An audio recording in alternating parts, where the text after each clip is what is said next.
Hello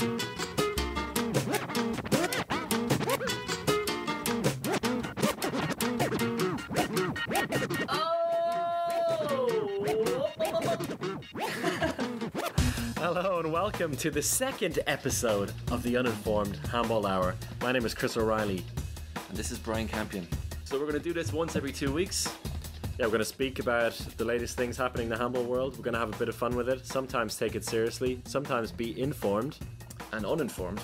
And we're here with the man himself, the most charismatic commentator in ehfCL, or handball, Tom O'Branigan. Here we go.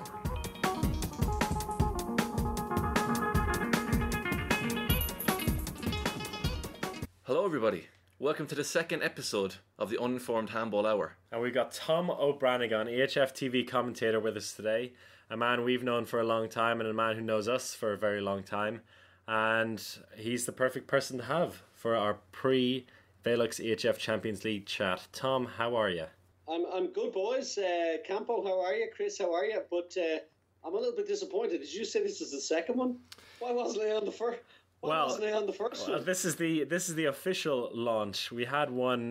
We have two basically planned to release simultaneously. This is the real number one, but we also have one from a couple of weeks ago where we had Rasmus Boysen on as well.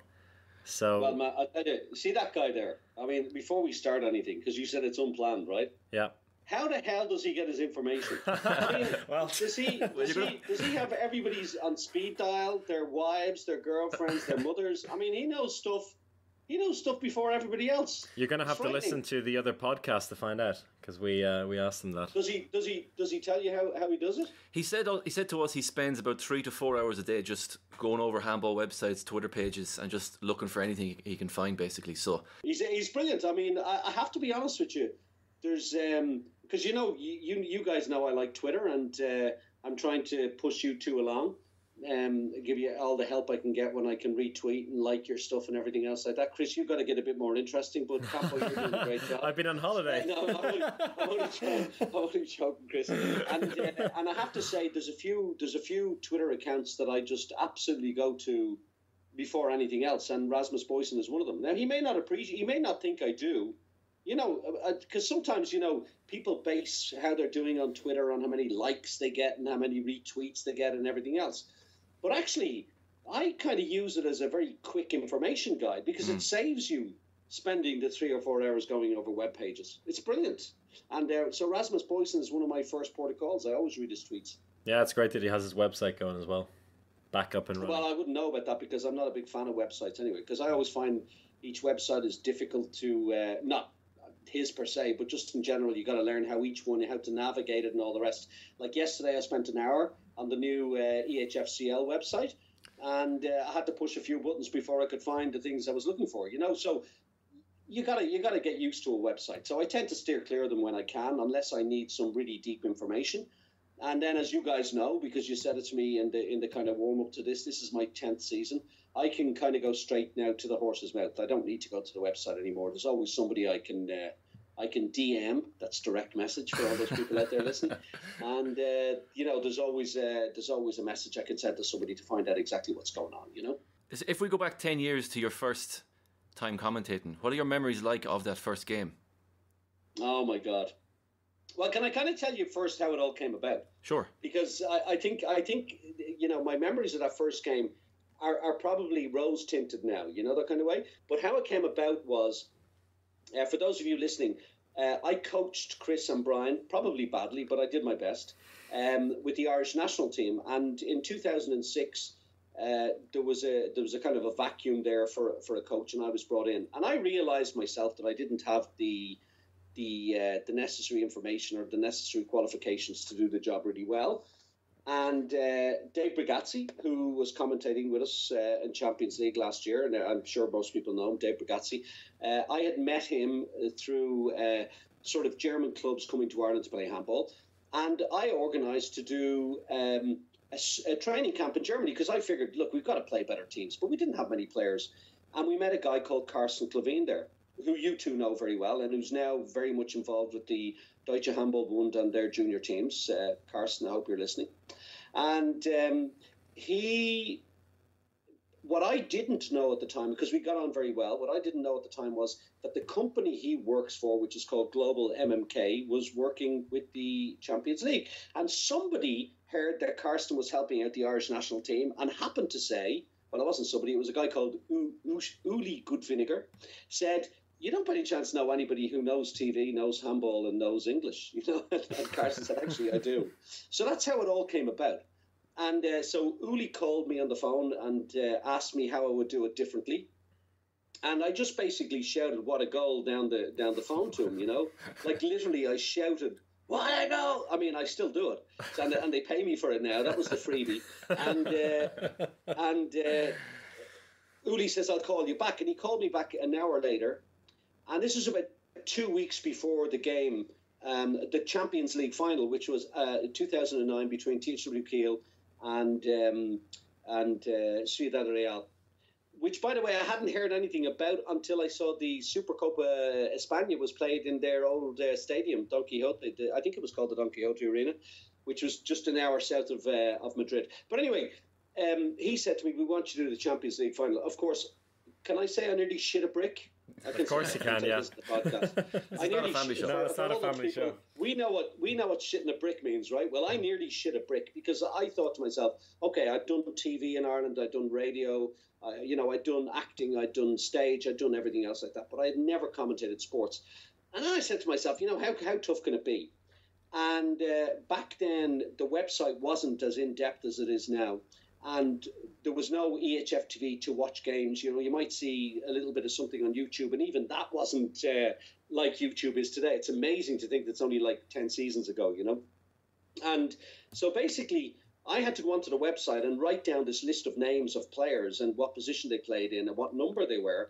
And for the next 2 weeks, I literally had to learn about the names of 48 players. Now, we're sitting here right now, and if we say Nikola Karabatic, we all know who it is. But Chris, you think back 10 years, and Campo, you think back 10 years, and we probably heard the name Nikola Karabatic. We didn't know who he was. We didn't know probably what he looked like too much. We didn't know who Dominic Klein was. We didn't know who Stefan Löfgren was. We didn't. Right, we're all from Ireland, right? We played a game, but we don't have that depth of knowledge that Europeans do that see it on TV all the time. Mm-hmm. So you can imagine a guy learning 48 names, because that's like basically the entire squad of both teams, whether they played or didn't play. And I got a plane to a Ryanair airport, which was about an hour north of Kiel. It's not there anymore. More's the pity, because it was a great way to Lubeck, right? Lubeck, that was it. And I hired a car, and I was all on my own. And all the way down, I was just praying that the numbers matched the names, because that's basically all I knew. I mean, I knew the rules of the game, but I didn't know who anybody was. I mean, if Nikola Karabatic had a different number on and he was blonde, I was going to call him Nikola Karabatic because that's the number I'd learned. I didn't have. I really, that's. People might laugh now and think that that's untrue, but that is exactly the way it was. And then a week later, or maybe it was 2 weeks later, I can't remember, they called me and said, we want you to do the follow-up game, which I did again. And it was the same routine, trying to remember all these names. But I remember Metlicic was playing for them, Viran Morris was playing, Rutenka was playing. I mean, I think back on all those names now, Sterbic was playing, and I think to myself, I know all these guys. I mean, you guys are bringing back memories to me, but the first game was in Kiel. And I remember walking in, and to be honest with you, I didn't know Kiel from a hole in the ground. And that's not an insult to Kiel. That just shows you our lack of knowledge of the European game. I didn't know who they were. I knew they were playing in black and white because it said it on the team sheet. Otherwise, I wouldn't have known who Kiel were. Do you know what I mean? Yeah, and yeah, I exactly. basically sat up in my commentary booth. And at the time, now everybody kind of gives me a commentary booth of my own because I'm so loud. But at the time, I was sharing a commentary booth with Eurosport. Oh my God, I hadn't thought about this in a long time. And about 5 minutes into the game, I realized that these guys from Eurosport are looking over at me going, what the hell are you getting excited about? This is 5 minutes in. But I was like a kid in the house. I was screaming at every pass. I couldn't even see the ball. It was going so fast. When I look at the game now today, and I know exactly where the ball is going. I know, it's very rare that you're surprised about something somebody does. You kind of know what's going to come, and you you can see the ball and you can see all the action and all the rest. I was kind of going, what a pass! Oh, what another! Oh, that pass is a bit, It's like, and these guys are looking at me as if to say, "What the hell is wrong with you?" And the funny thing was, about 2 years later, when we started doing Match of the Week, which I'm sure you guys will get to, Eurosport asked not to be in the same quadrant. It's like they remembered. It's like they remembered where that had been, So, but I remember that. But I remember the smell of the popcorn. I remember the smell of the hot dogs, and I really remember this idea that you had a family going to the game. You had these grandkids, and you had the mother or father, and then you had the grandfather. And you had this kind of generational thing. And I found out later that the ticket situation in Kiel is that tickets go to your family. They get passed on generation to generation, and then if things open up, then somebody can get a ticket, like these season tickets, for Kiel. I think that's the way it works anyway. But I just remember that it all was over too quickly for me, and I remember thinking, they'll never call me again. And same in the second game, where I think I was worse than the first game, because I remember all the Irish team had met up in my house while I was away to have this party, because I didn't realise I was going to the game. And they had the game on in the background. And Karsten said he came in from the kitchen to sort of say, what the hell is wrong with Tom? There was only 3 minutes gone in the game. And he said, there's nowhere else the guy can go. I was already at fever pitch, So those memories are great, because you're just like, you're an innocent, aren't you? You go into these situations and you think to yourself, this is just going to be a one-off, and I'm really going to enjoy it. And anyway, I don't know whether they must have liked it, because they called me for the Final Four the following year, which was the year with Kiel, with Barcelona, Ciudad Real, I think, were still playing at that time, and Tchaikovsky Medvedi had beaten Montpellier in the penalty shootout in 2010, And after that, I decided, right, that's it. I'm not going to do it anymore. And I remember I was with Uli, and I said, look, Uli, you're wasting your time here. And he said to me, why? And I said, look, you're paying me money. And I said, look, it's great fun and everything else, but nobody knows who these teams are. They're just like falling out of the sky. People in Europe knew who they were, but nobody else knew who they were. And I said, you got to create a kind of a story. You got to create a soap opera. You've got to say, oh, look, these guys are gone and these guys are in, so people can follow the story until you're left with these four. And so he came up he said to me, so what do you think? And I said, look, you should be doing a game every week. And he said, oh, that's a great idea. And we could call it Match of the Week. And I thought, what a stupid name. I really did. I thought, what a stupid name, Match of the Week, And anyway, but it stuck, didn't it? And now it's like, it's an institution, it's such a big, it's an institution. And by the way, when we first started, the idea was, because I sort of said, look, nobody knows who these teams are. And I said, I love handball. I don't know who they are. And he said, well, what do you suggest? And I said, look, we've got to go to all the outposts. We've got to go everywhere. And we've got to say, this is Szeged, and it's in Hungary. This is Metalurg, because it was Metalurg at the time, and they're in Macedonia. This is Zagreb. They're in Croatia. We went to Aalborg. I know you're going to Aalborg this year, Chris. It's fantastic, Gigantium up there. But it was like, this is early days Match of the Week. Nobody knew when you went there. Nobody knew who I was.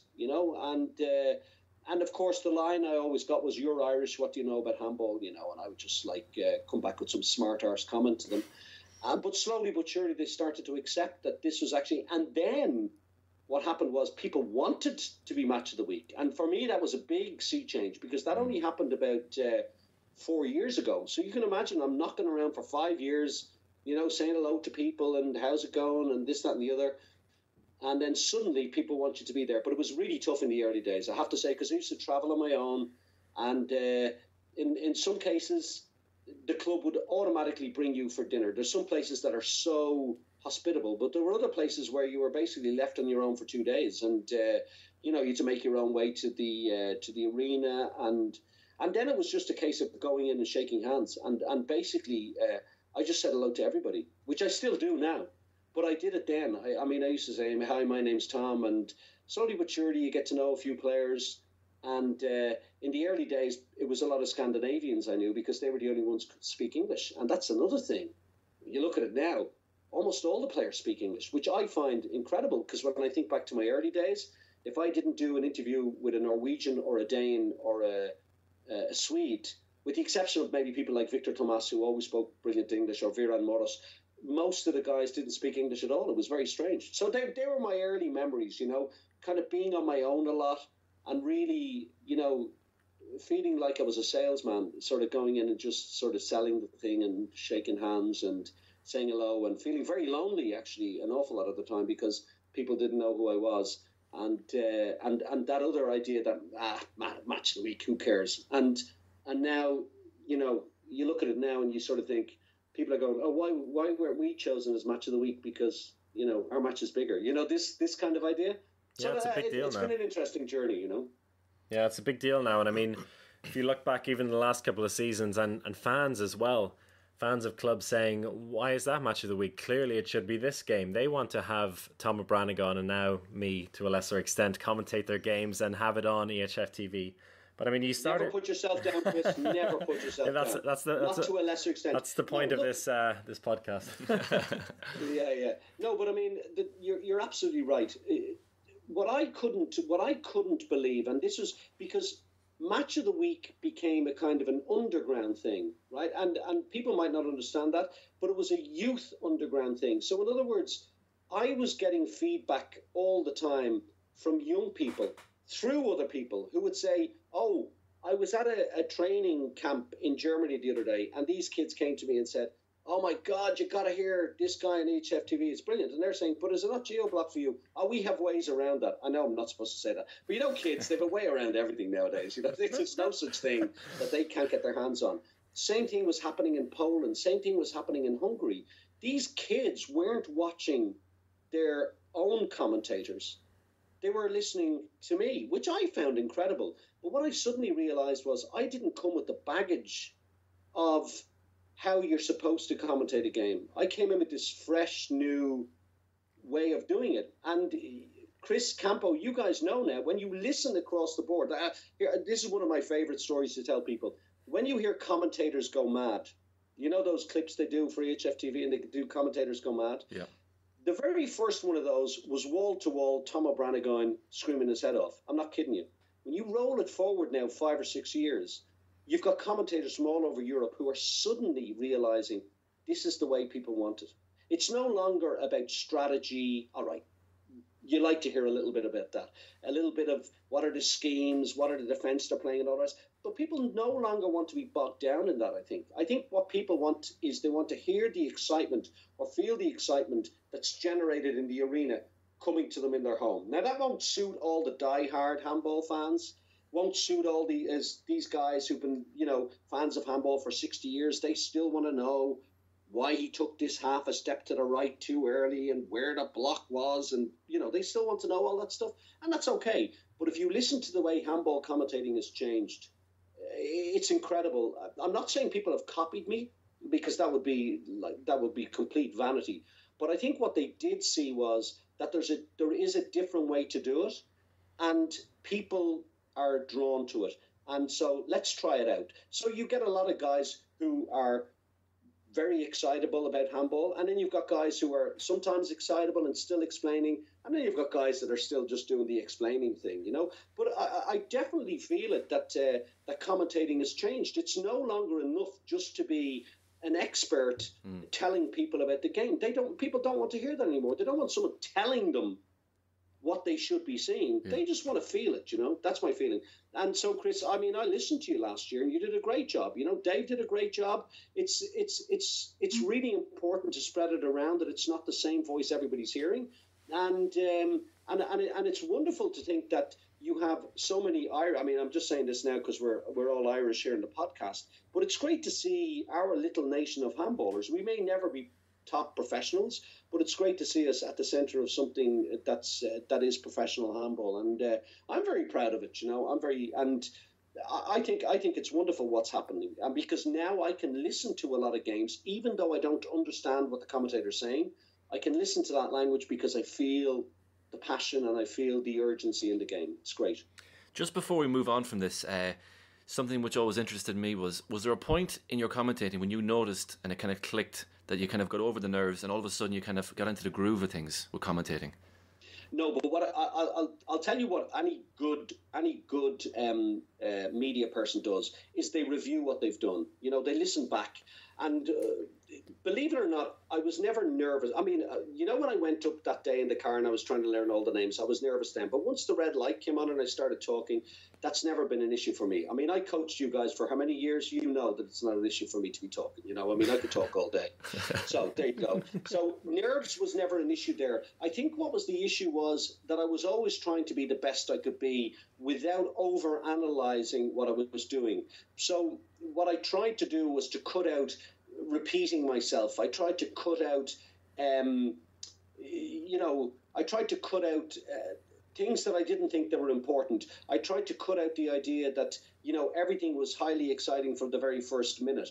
If a game was boring, I was ready to say it. And so what I started to take from the games was that, you know, you've got ebbs and flows in the game. You've got highs and lows. You've got moments of high excitement, moments where it's just very easygoing. And I tried to start, you know, crafting being a commentator around those moments, trying to cut out unnecessary things to say, not just saying something for the sake of it. I suddenly realized I can take a pause for 10 seconds. I don't like it when there's 30 seconds of dead air. I don't like it when there's a minute. You sometimes hear that in commentators, and I don't like that, because then what's the point in somebody paying you to be there? Your job is to do your job, right? Absolutely. But I was able to take a pause, and but what I didn't want to lose was, which I think I always had, was that kind of sense of humor about the game, you know, where you're able to say something stupid that people remember and people think is funny and people can react to, because I think that that's also part of the game now,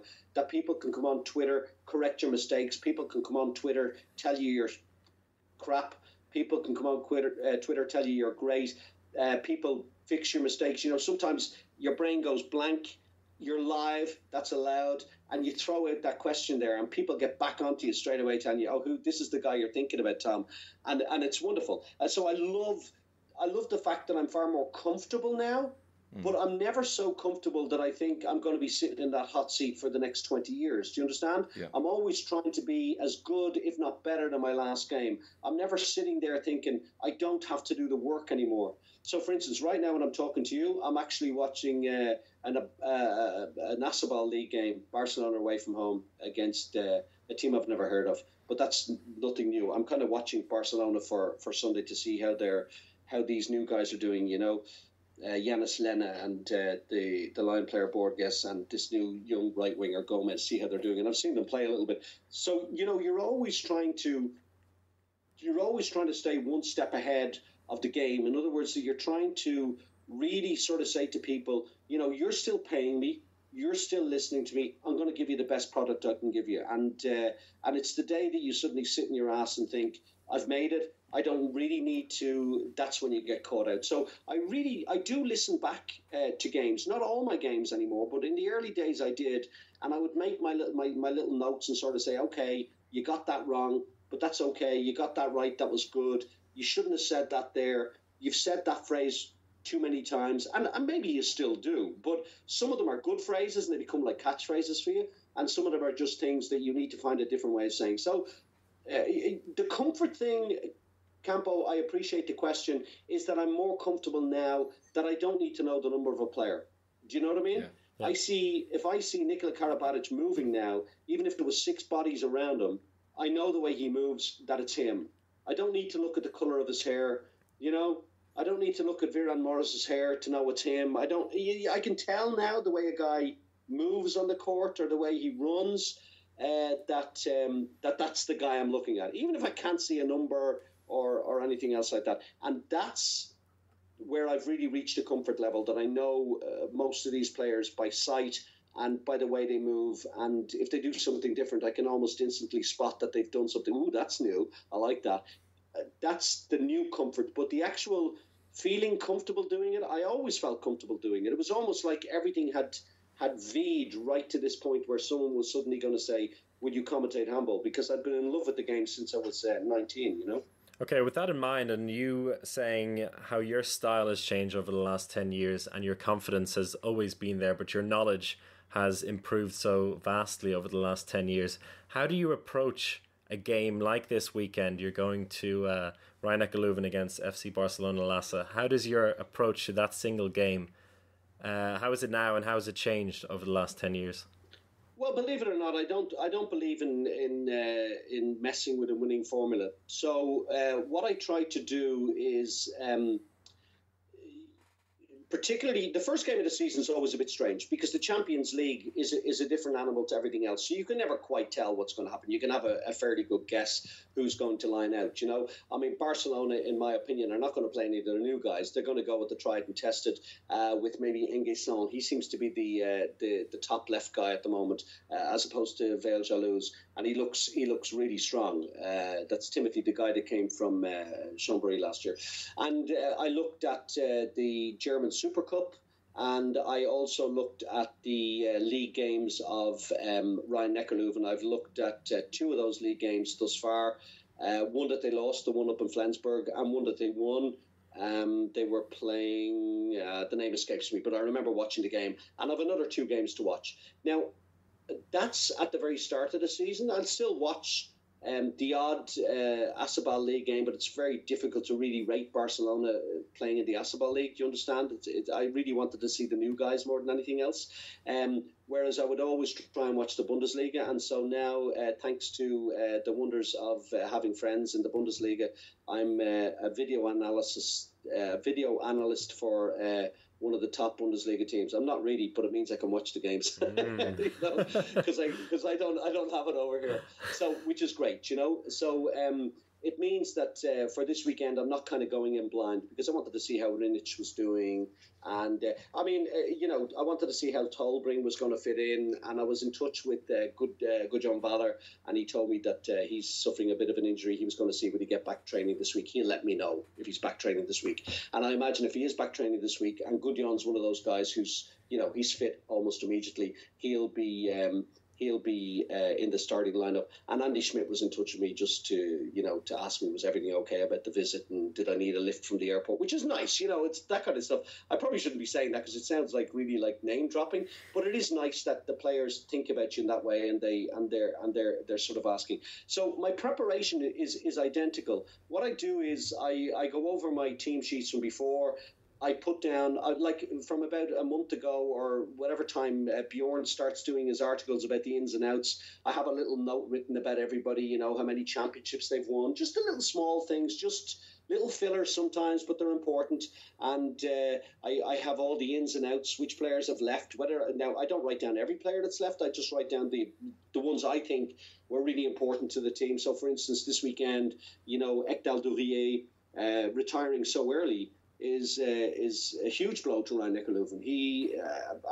They've brought in three left backs in his place. Taleski, the big Macedonian guy, the guy from Metalurg, being one of them, and Rinic, the other guy, and there's another fella, I can't think of his name at the moment, it'll come to me. Bliznach, is that his name? Yeah, that's him. Yeah. They've brought in three left backs to replace him, and you're kind of thinking, geez, how good was this guy?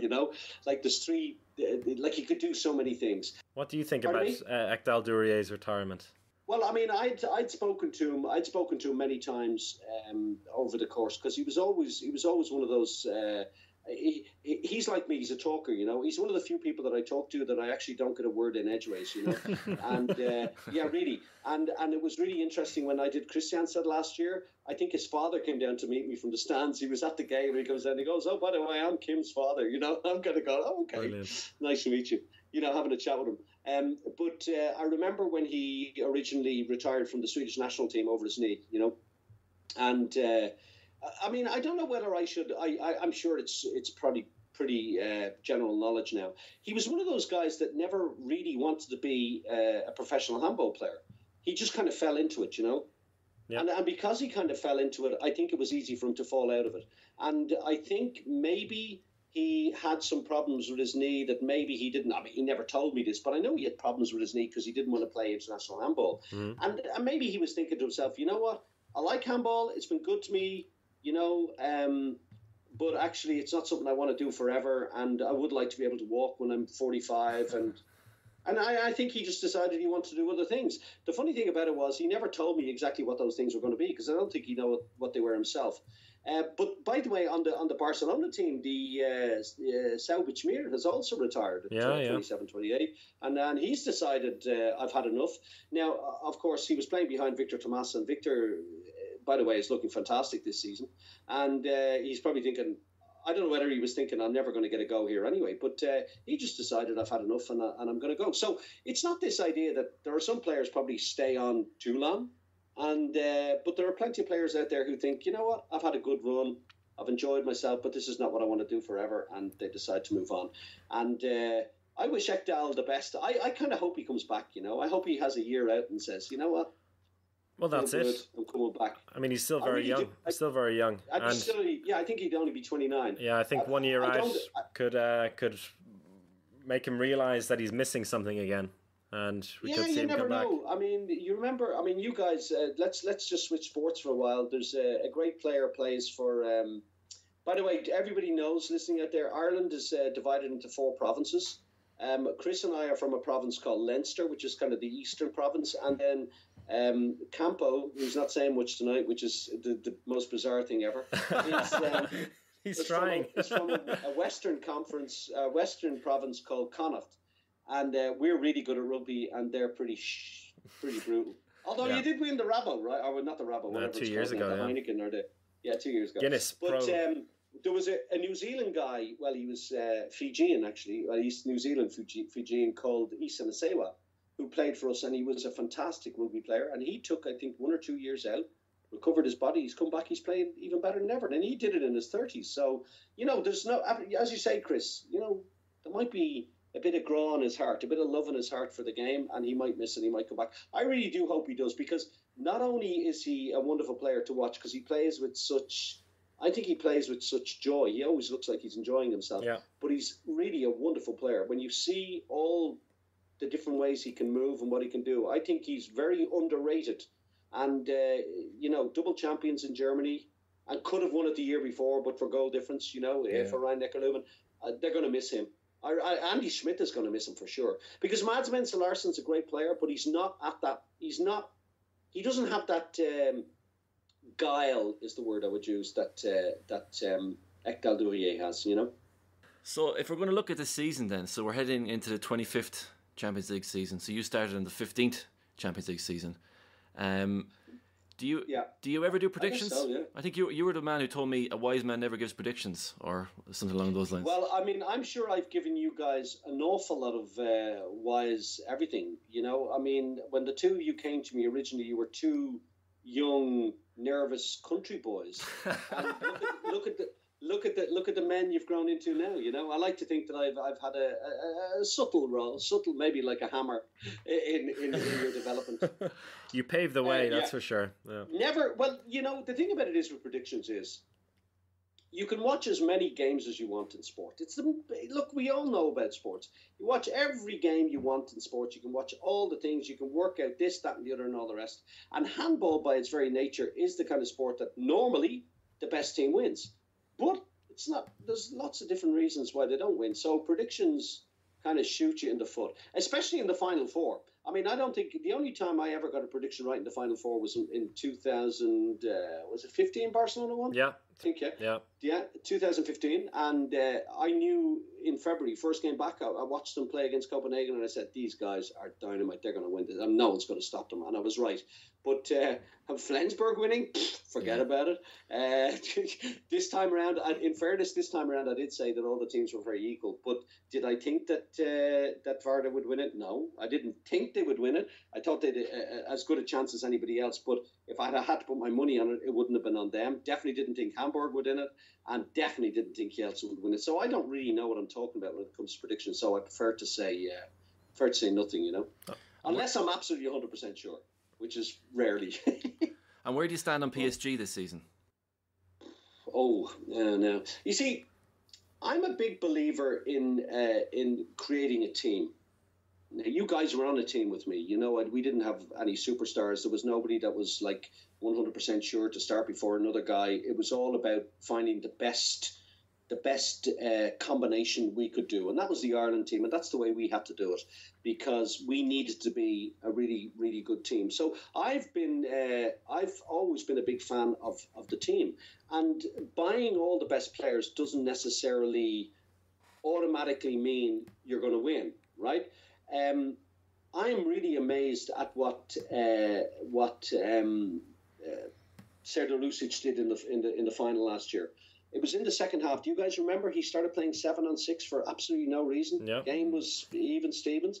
I think he scored 2 goals, and he kept playing it. He kept playing it for about 8-9 minutes. Now I might be exaggerating slightly there, but suddenly the other team scored 4 goals, 2 of them into empty nets or 3. It was bizarre. And I was thinking to myself, sometimes you can outthink yourself as a coach, so you just got to do the simple things. And they were such a good team. They should have been able to, as such a good team, just walk that game not walk it, but definitely win it by 1 or 2 goals. And I think that they were in the driving seat for most of it, that they could have done it. So this season now, I think the goalkeeper from Potsk is an absolutely the Spanish boy. Corrales. Yeah, he's gone. Morales, very good. Corrales with a C. Corrales, Rodrigo, yeah. Rodrigo Corrales, there you go. He's a fantastic. I mean, you know that he was on that Barcelona team that in the early days of the Final Four, he was one of the kind of the sub goalkeepers or part of that squad. So yeah, 5th choice, I think. Theoretically, I think he's won a Champions League already, maybe 2. I don't know. Theoretically, I wouldn't bet my house on it, but I'd be pretty close to know that he was part of that. And he's superb. I mean, he is a fantastic addition to that team, he really is. Now, Sigurdsson, I know everybody raves about him. And by the way, he is a superb player. Okay? Okay. But if I was a centre player, would I be going to Paris? Well, no, wait. Really? If you were the coach, though, where would you play him? Well, that's my point. Now, forget about being the coach. Where would I play him? Maybe the French league apparently is getting quite good, right? And so maybe he needs a big depth chart to be able to do the French league and the Champions League, because we all know now the Champions League's got 4 more matches in it, maybe more. I can't remember in the season. And with groups A and B, you're pretty much talking about a tough game every week. So maybe he's looking for depth chart, which is understandable.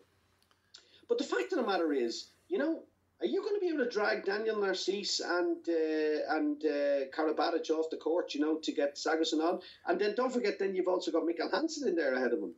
Well, I mean, do you not think that? I just don't understand. Unless, of course, the thing is that Daniel Narcisse is, the guy's over. I mean, I think maybe 3 knee injuries. Yeah, and he's 38. Still a fantastic player. And he's 38. Maybe they're thinking, role model, French national team. He's definitely worth 5-10 minutes in the game, but we need a little bit of youth. We need, because the team was getting. They need a bit of pace as well. It's all a bit slow. It is a bit slow. It's very old style, isn't it? I mean, that kind of block, give and go, and all that kind of stuff. Without getting too technical, that's how I say it: block, give and go. But really, when you see it, it's all about 2s against 2s and really quick passing and strong shots and breakthrough. It's not beautiful to watch, but it's incredibly effective. So you're right, they do need some speed. But the fact of the matter is, does everybody want that speed around them? If you look at Sigurdsson, and he's playing for that Norwegian national team, there is no better team at fast breaking than them in the world. They are, in fact, that's how they've got as far as they've gotten, by doing what they do. Now you look at that Paris team, okay? Uwe Gensheimer will enjoy it, because he loves that. Luc Abelot might enjoy it, because he loves that. Who else loves that? Honestly.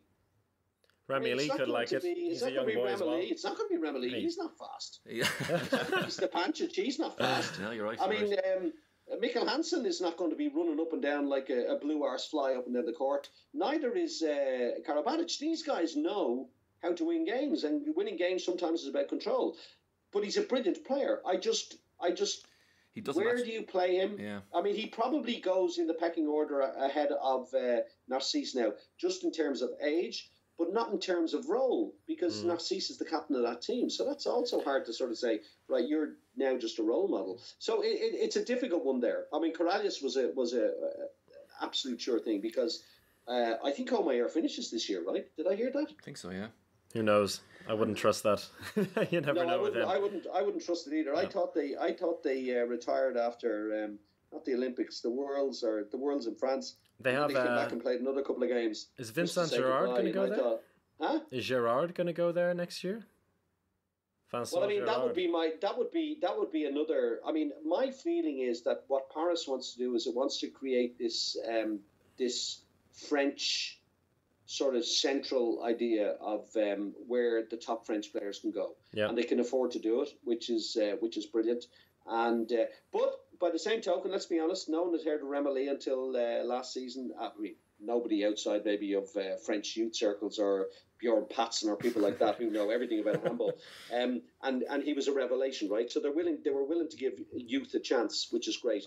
But I get that feeling a bit like Kielce did a few years ago. Do you remember the coach of Poland was also the coach of Kielce, so they were all there. Then I think at one stage Veszprém were trying to do it. All the Hungarians were there, and yeah, it looks like Vranjes is trying to do the same with the young lads in Veszprém. They've got a lot of young Hungarians now in the squad. I'm interested. I think my next game is Veszprém against Kiel, so I'm interested to see how he does there. But I mean, did you see the Instagram post they posted the other day? Oh. I mean, they got 4 line players, incredible. all of them great, top quality. You know, and you're kind of going, and they've got two wings. I mean, well, I don't know about Palmerson.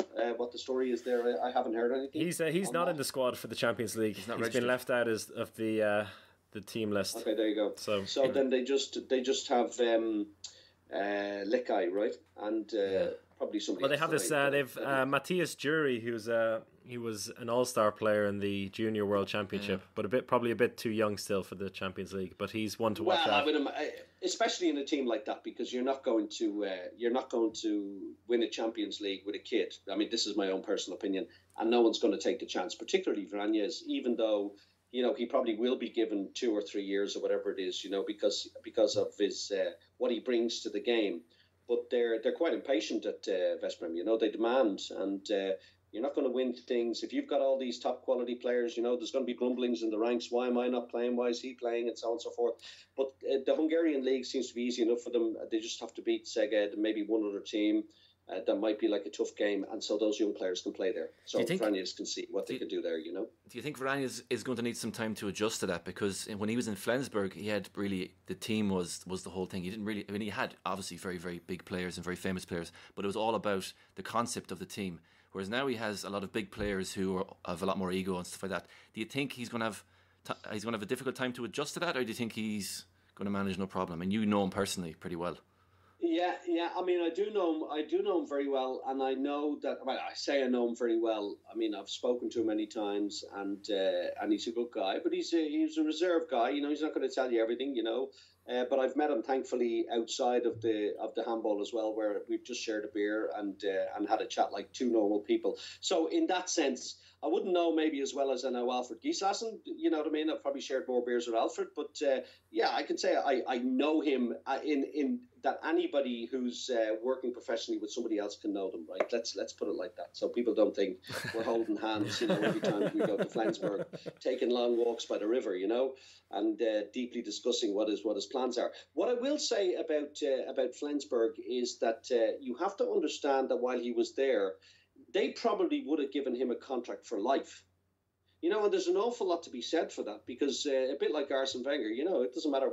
I'm not saying it doesn't matter what you do, but, you know, once he won that Champions League, even though he was already the golden boy, let's put it like that, he was even more golden. So they never wanted him to leave. Now, the difference between there and Flensburg Veszprém is that Veszprém is really quite a demanding team.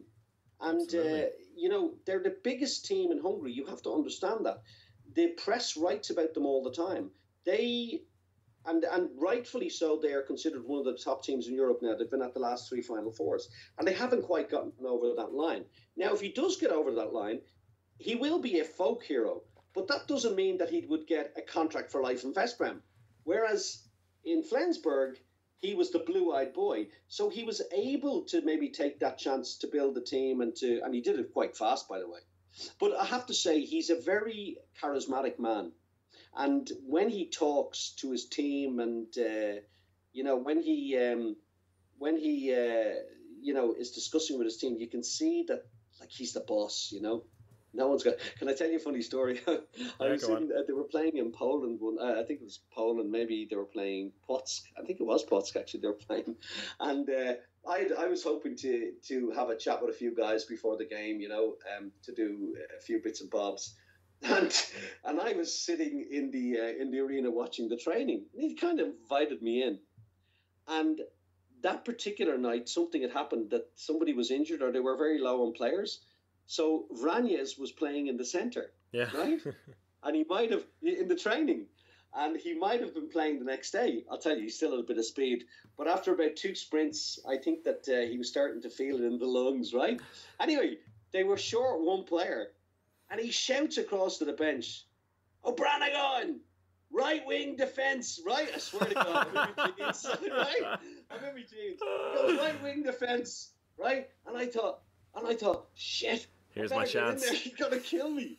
So I stood in, and after about 10 seconds, I was sweating bullets. And he only brings a small carry-on, and I thought, oh man, I'm not gonna be able to wear these jeans tomorrow. So I said, Coach, I need a water break. I swear to God, he gave me this 1,000-yard stare, but he let me sit down. I actually thought he was going to throw me out of the hall, if I didn't join the training.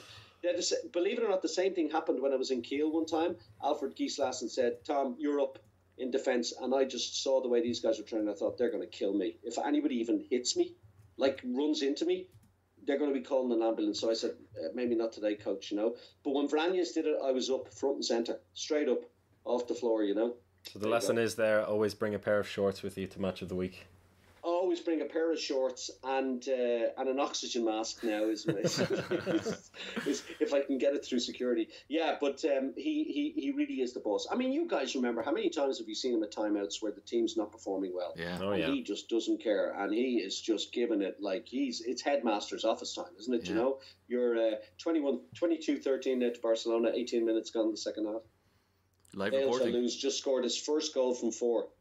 Oh. He's not starting in Rhein-Neckar. Not with a percentage like that. Oh, no. We were just talking about Barcelona there, and we spoke about Veszprém. We've spoken about PSG as well, and we spoke in the last podcast about the power ranking that was on ehfCL.com. And I know for a fact that you always have your own opinions in these things. You don't always agree with the average expert opinion. And so, how about you give us your top 5, and we'll break it down, team by team. Okay. Well, first of all, I want to explain to you why I don't agree with them and why I don't even join in those power rankings anymore. Because I believe my power ranking is the be all and end all. I mean, I really do. I'm so focused on it. I'll go number 1. I will go PSG. Okay. Just because I think they probably could have won it last year. And blew it. I will go number 2 Barcelona, although I really think they need Lassa Anderson back because I think they need another centre player. Okay? Mm-hmm. I will go number 3 Veszprém because they've been in the Final Four the last 3 seasons, and I still think they look a really, really strong team.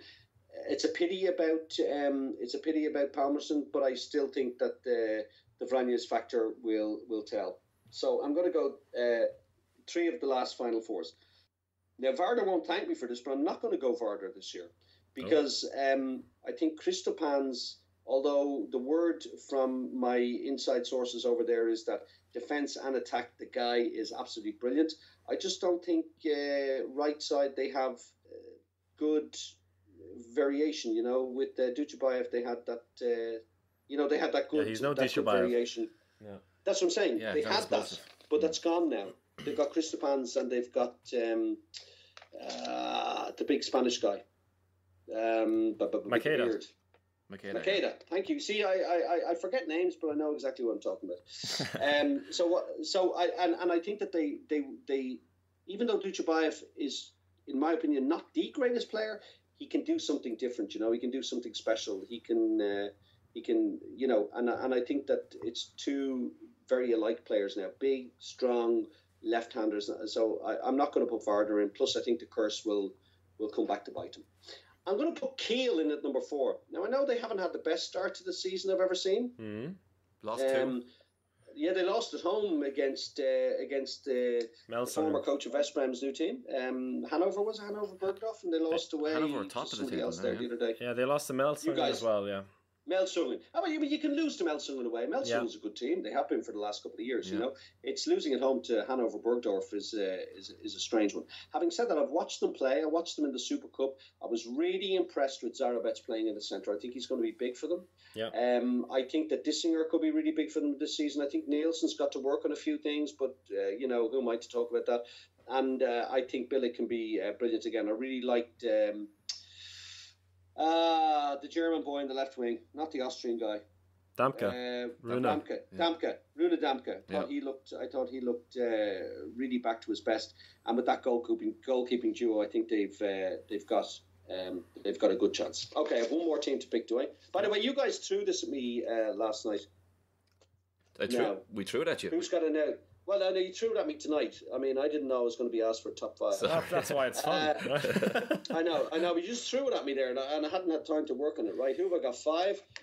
Believe it or not, there's nobody else that really stands out. Do you know what I'm going to do? I'm going to go Szeged as number 5. Okay. And the reason I'm going Szeged is because I think they've been knocking on that door the last couple of seasons, right? And that team, I didn't expect them to do as well as they did last year because it was a brand new team under Pastor. And this season, another year under their belt, I think they're very tough to play. He always has them so well prepared. I'll go them for 5 as a kind of an outside chance, you know. But yeah, that's what I'm going for. Your good friend Bjorn Patson has picked Kielce to win the Champions League and Melsungen to win the Bundesliga. Sorry, did you say he was my friend? after that, are you kidding me? I don't even want to know the guy.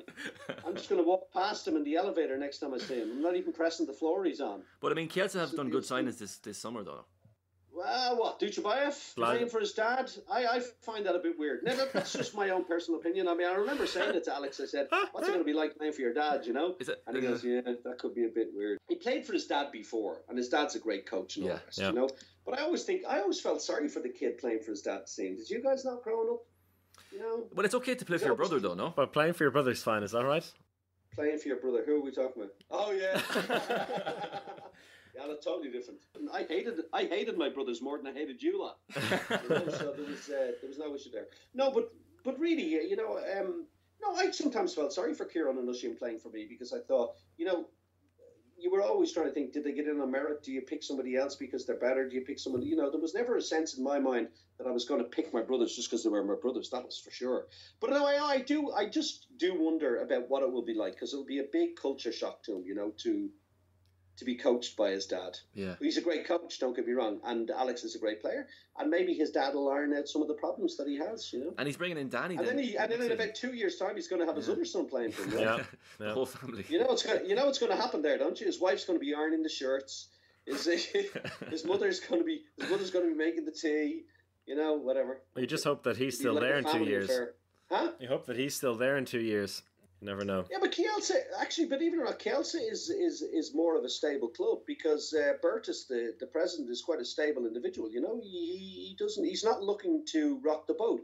I mean, you could have had absolute mass changes at that club this year, and you still have all these 30-something-year-old guys still hanging around there, still learning their corn.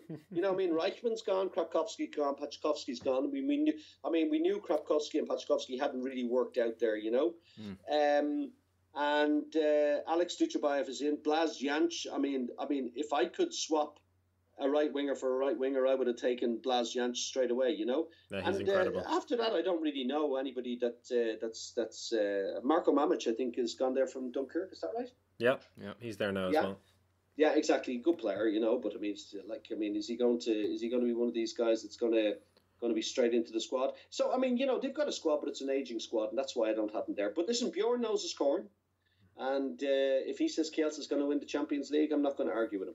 Well, at least with your top 2 in the power ranking, you actually matched the rest of them. So yeah, it's a bit boring. I kind of went a little bit safer. In all honesty, I mean, anybody who doesn't think PSG is going to be there or thereabouts at the end of the season is an idiot. So I mean, I could have put them in my top 4 and put them at 4, but we've been saying that for the last 2 seasons now as well. Pardon me? We've been saying that for the last 2 seasons now.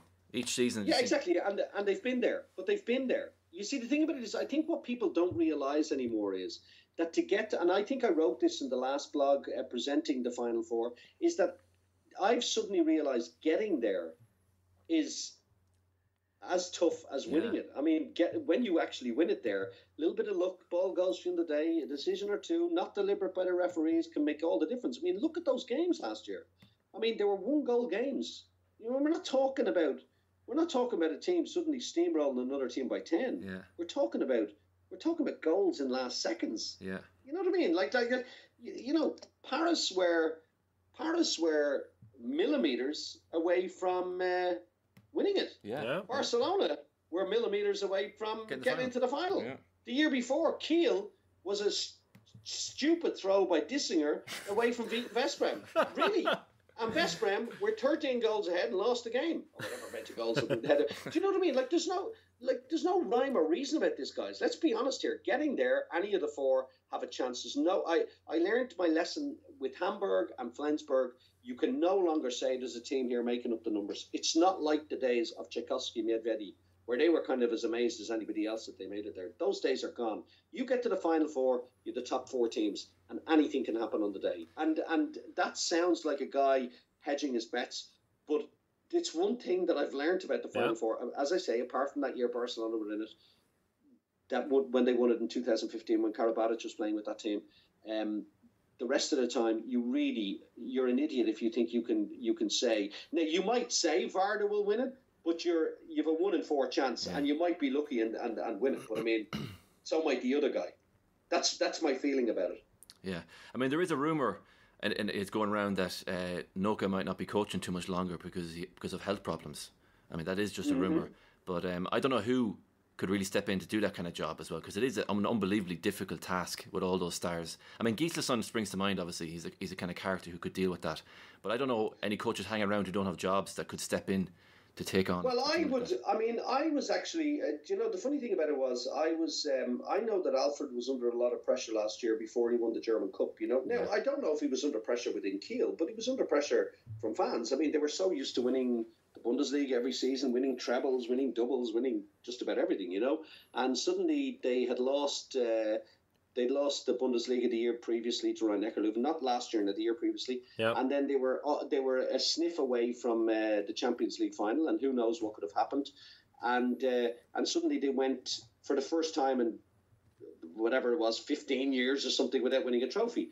And then last season he won the cup, and I think he even breathed a sigh of relief, sort of saying, I'm not saying that he said this to me, but my feeling was he felt, that's a monkey off my back, Yeah. I won something. No, they can't say you didn't win. You didn't go another season. Yeah. Now he started off dodgy. And the funny thing about it was, I just think he's an amazing coach, right? I really do. I just think there's something about him that's absolutely wonderful. He's a gentleman, right? But I was thinking to myself, who could replace him there? And the only name I could come up with that could replace him there is Dagur Sigurdsson.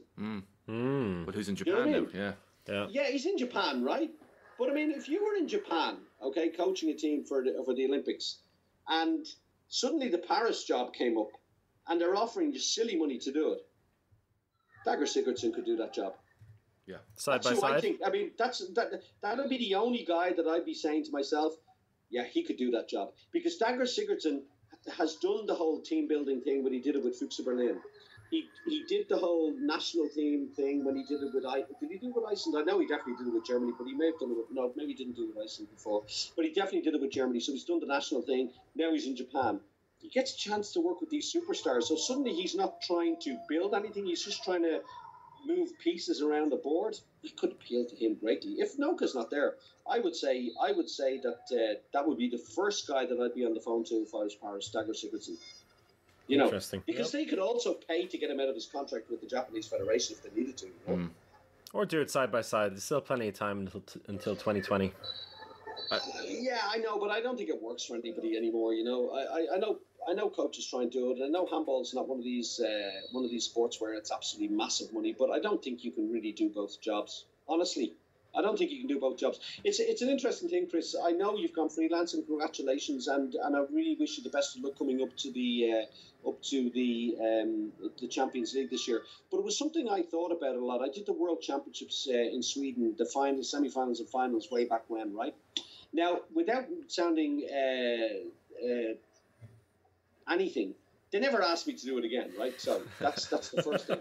They never asked me to do it again, which is okay, you know. I mean, they have Paul Bray doing the World Championships and whatnot, and it's great, you know. But actually, the more I thought about it, the more I said, you know what?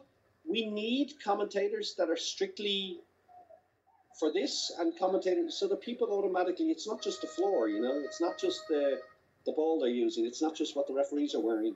Do you understand what I mean? That people automatically get this sense of, oh, okay, now it's Champions League because I hear that. And now it's thing. And so I think that my point is you can't always do every job. You might think you want to, but you can never really give. So you got to kind of give the one job, if you can do it, the best you can do. Barcelona just won 23-17. That's bizarre. I think they just took their foot off the pedal in the last 15 minutes. So. There you go. Yeah. They won.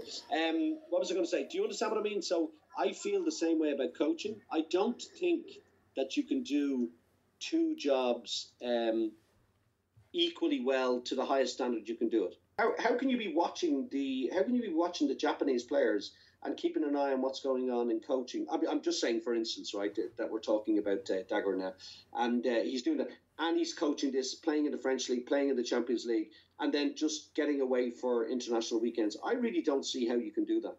And I don't see how you can do it really well. I know how you can do it, but I don't see how you can really do it well. So that would be my feeling on that, you know. And I also think that Paris may not want that, you know. I mean, they're a big name now.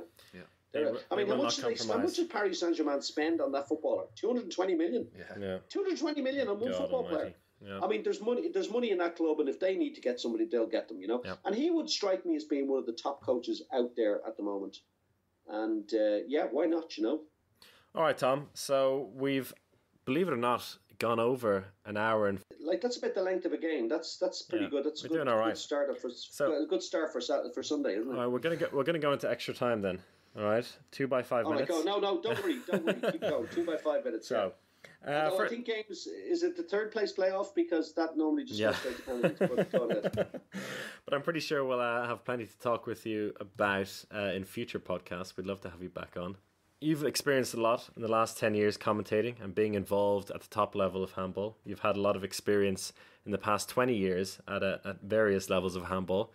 Where do you see the sport going in the next 10 to 20 years? What is your vision for the sport of handball, and what would you like to see happen? You see, there's a danger if what I would love to see happened, that what we do would suddenly... I'm not saying that the commentating probably part would still be there because it would be so important, and that's the great thing about a voice. But I think that the ease with which we can talk to players is changing already. You can see it. It's... there are some clubs where you just go, I need him, and it's fine. And in other clubs, it's already becoming an issue. The idea that you could just walk up to a player and talk to them now is changing. So on one hand, isn't that weird? On one hand, that I want our sport to be prime time, front and centre, like football. Obviously, it will never be that big. No sport will. But that every major channel around the world has decided we're going to show handball. You know, that suddenly it's played in the United States, it's played all over South America, it's played all over Africa. I know it's played in these places, but really, you know, that it's to the forefront, that it's not just, a column inch somewhere at the back pages. And that TV-wise, it's there. I would love to see referees becoming professional. I would love that the couples that we use, who, by the way, are the top guys that referee in the Champions League, are absolutely exceptional. They really are. I mean, sometimes I'm commentating a game and I see what I think is a mistake. I see it in slow motion, and I realise, okay, that's another apology I've got to make to the referee. You know, like 20 apologies by the end of the game that I've said, referee, what are you doing? And he's right.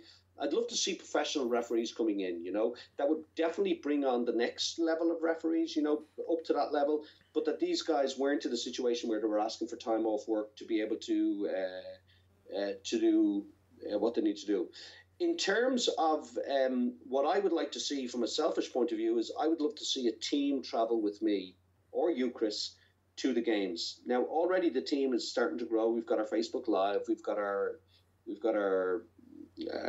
Instagram people there and everything else like that. But, you know, I don't know how you feel, Chris, because I'd like to ask you, you know, you've sat in now. It's been your first full season last season. And this season you'll do more matches than I will. And you're there alone. It's quite a lonely place, right? I mean, you're not really, there's no one there doing your stats for you. You're kind of trying to do everything and you've got to learn all those stuff. So let me ask you, Chris, would you not love to have a producer there who was telling you, okay, Chris, we're going to do this. I've got this guy for you, rather than you trying to get the guy, or you had an assistant there who was able to bring you a bottle of water that you're not going searching for. You know, little small things. I think even going beyond that, Tom, if you look at the way sport is presented in the media these days, and you look at the way people, I mean, even the way I consume ehfTV these days, before the game there's nothing, at halftime there's nothing, and at the end there's nothing. I would love to see a kind of studio-like setting as well, where maybe not the commentators are fully involved with it, but there's somebody there to talk to you at halftime and somebody to talk about what's going on and afterwards as well. So because a lot of people, and you see it probably if you looked at stats for people watching on ehfTV or Facebook when you have the live games on there as well, that there's a huge drop off at halftime, huge drop off of an audience, and they don't all come back, so you need some way to kind of grab a hold of them for that 15-minute break. But I think it could be the way that's going. So yeah, maybe. But I agree with you. And but the thing about it is, let's be honest here. I think that what we actually produce in terms of the way the game is now, when I look at the stadia, and I mean, I think that's a new thing now that has to happen. Stadia have got to be upgraded. They really do. There's some of them are not. They're brilliant atmospheres. They hold all that old world charm, but let's be honest, they're not modern, you know, stadia that you know, people can come to and spend a day, and the handball game is just part of that day. You know, I mean, that's another thing that I would love to see, but that all costs money, and handball doesn't have the money that football has. So I'm not. You're asking me what I would love to see, and I would love to see that. There's a few things I would love to see. I would love to see more video analysis of the game after the game. You know, I'd love to see that. You know, you were talking about having something at halftime. I would love to see that I could get involved in and have a look at, and I'd love to do that. I just wish the game wasn't over sometimes for me there.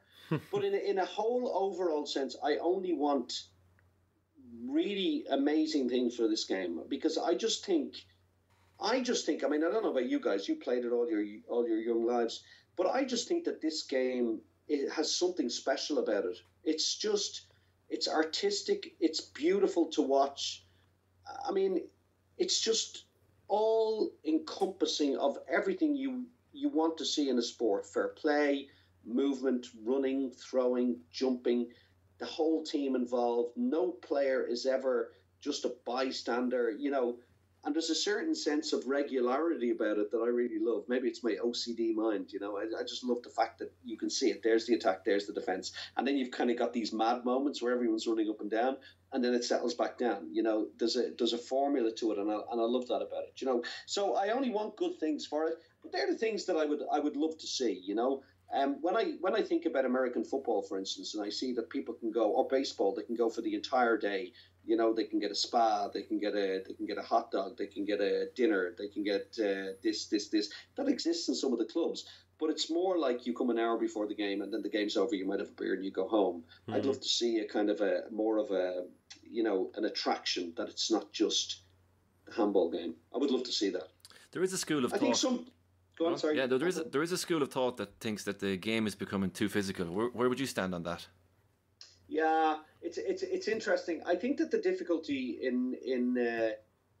the difficulty is that if you look at every country. So, for instance, I watched a game there in the Seha League the other day, and my two friends from Macedonia, Nachevsky and Georgi and Slava, were refereeing, and I was in touch with them after the game, and I said, I think it was Celje were playing Gorelia Velenia. Yeah, I saw that as well. Yeah. Oh my. I said, "Oh my God, it's not even handball," you know, and so, you know, and they kind of went, "Oh yeah, that's normal." Kind of when these when these teams from the Balkans play, or these two close neighbours. Yeah. It's more like a war than a game of handball. And sometimes you see that in the Bundesliga as well. Then you look at the French game and you think, geez, the guy gets sneezed on and somebody gets a red card. So you've got all this, really, and you've got all these completely different variations of the game, which is brilliant. But when it comes to refereeing, you think to yourself, my God, what's going on? And I always think back to Ekdahl, and watch Ekdahl in any Champions League game. It's changing in the last couple of years, but it used to always happen. Ekdahl would be touched. He'd go down. I mean, the guy would go down and he'd be screaming at the referee, where's my penalty? And it turns out that in Spain, every time a line player is touched, it's 2 minutes and a penalty for the defender to touch them. Yeah. So the guy was expecting that in the Champions League, So that's, like refereeing is one of those bones of contention, isn't it? I think they do a great job in a very difficult sport. It's incredibly tough. It's not regular, it's not uniform. Even though all the rules are the same, it's the interpretation of the rules. In terms of becoming too physical, Campo, I think that my own personal opinion is it's not physical enough in defense. I think that a lot of things are blown up now. 2 minutes are given for it. That in my day, like I'm some kind of an old fart who played at a really high level. But in my day, was just like a regular foul, And I'm sure the older players are looking at it going, these guys are mollycoddled now. That's never a foul. But in terms of the game becoming faster physically, in other words, like you've got guys running so fast, jumping so high, moving so quickly, that even the merest touch causes them to, in that sense, the physicality is overtaking the game, probably more than skill, because you can see it now. You can see that, if you're fast and you're strong and you can go 1 against 1, you can pretty much dictate how a defense is going to play, So I don't. I maybe haven't answered your question perfectly, Campo. In terms of if you're talking about physicality in defence, I don't think it's physical enough anymore. But I think the physicality that players are bringing to the game, in the sense that they're bigger, stronger, faster, fitter, then maybe it has become over physical. If that's what you meant. Yeah. All right, Tom. That's pretty much I think all we have time for. It's been fantastic to talk to you. This Sunday at 7:30 in Mannheim, you're going to Match of the Week on ehfTV.com. Rhein-Neckar Löwen versus FC Barcelona Lassa. Tell us in 1 or 2 sentences why people should tune in.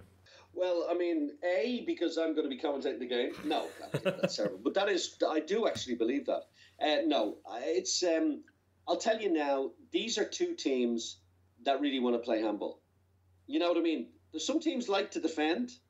And they like the fact that they're great defensively, but these 2 teams, I'm not saying they don't defend, they do, but they really like to attack, So you're talking about a high-scoring game, and if I know Mannheim, a little bit late maybe on a Sunday for the Mannheimers, but the SAP Arena could be absolutely stuffed because Barcelona is coming to town. Therefore, amazing atmosphere, 15,000 or whatever, and interesting to see the 2 greatest centre players that, in my opinion, have played the game in the last 10 years that I've commentated. Raúl Entredios for Barcelona is an absolute beautifully gifted, swan-like mover. He just drifts. He's great to watch.